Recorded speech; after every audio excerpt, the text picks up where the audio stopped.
In the year 1347, something arrived on 12 ships docked at the port of Sicily.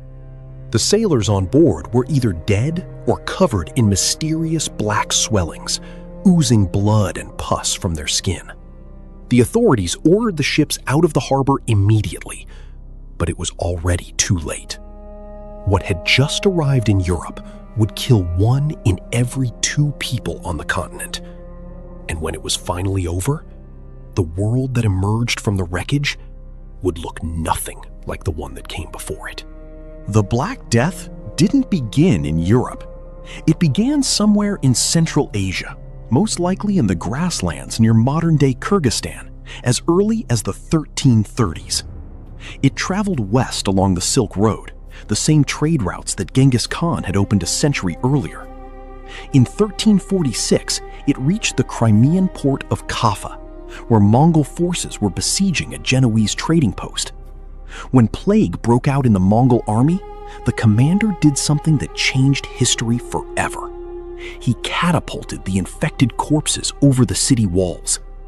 The Genoese sailors fled by ship. They took the plague with them.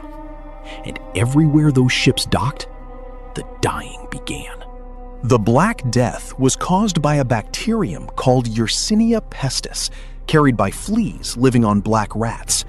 Within days of infection, victims developed swollen lymph nodes, called buboes, in the groin, armpit, and neck.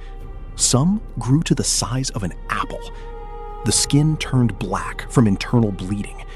Victims suffered fever, vomiting blood, and excruciating pain. Most were dead within a week. In some forms, the plague spread through the air, meaning simply breathing near an infected person was enough. Medieval doctors had no idea what was causing it. Some blamed bad air. Others blamed the alignment of the planets. Many blamed God. None of them were right, and none of them could stop it.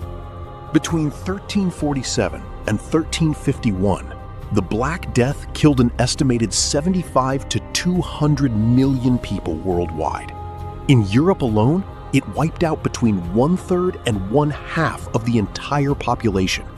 In some cities, the death toll was even higher. Florence lost 60% of its people in a single year.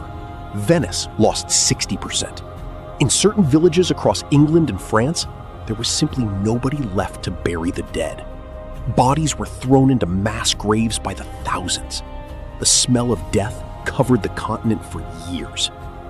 Contemporary writers described it as the end of the world.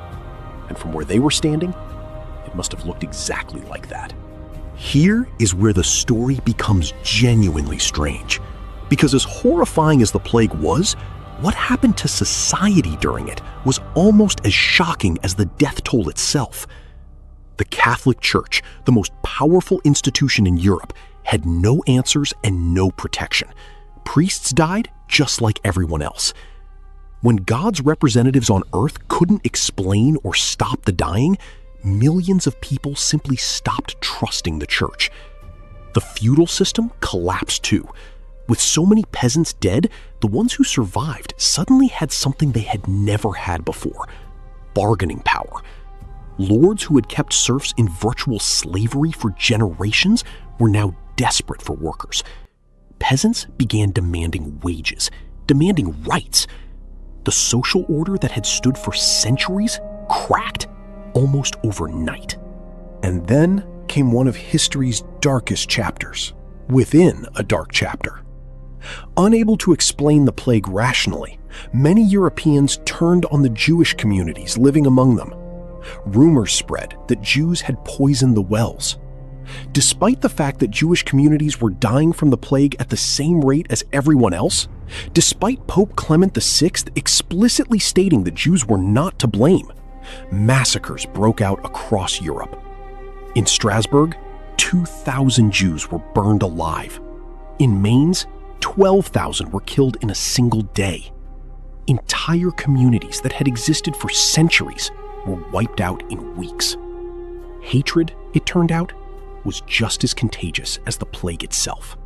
But here is the twist that historians find endlessly fascinating. The Black Death, one of the greatest catastrophes in human history, accidentally created the conditions for one of humanity's greatest flowerings. With the church discredited, thinkers began questioning authority in ways that had never been safe before. With labor now scarce and valuable, a new merchant class rose to fill the economic vacuum. Wealth redistributed. Cities that survived rebuilt faster and smarter. Artists, freed from purely religious commissions, began exploring the human experience directly. The survivors of the plague, traumatized but alive, threw themselves into life with an intensity that produced some of the most extraordinary art, architecture, and thought the world has ever seen. We call it the Renaissance. And it was built, brick by brick, on the bones of the dead. The Black Death teaches us something uncomfortable about history, that catastrophe and progress are often the same event, seen from different distances. The world that emerged from the plague was more equal, more questioning, more human than the one that entered it.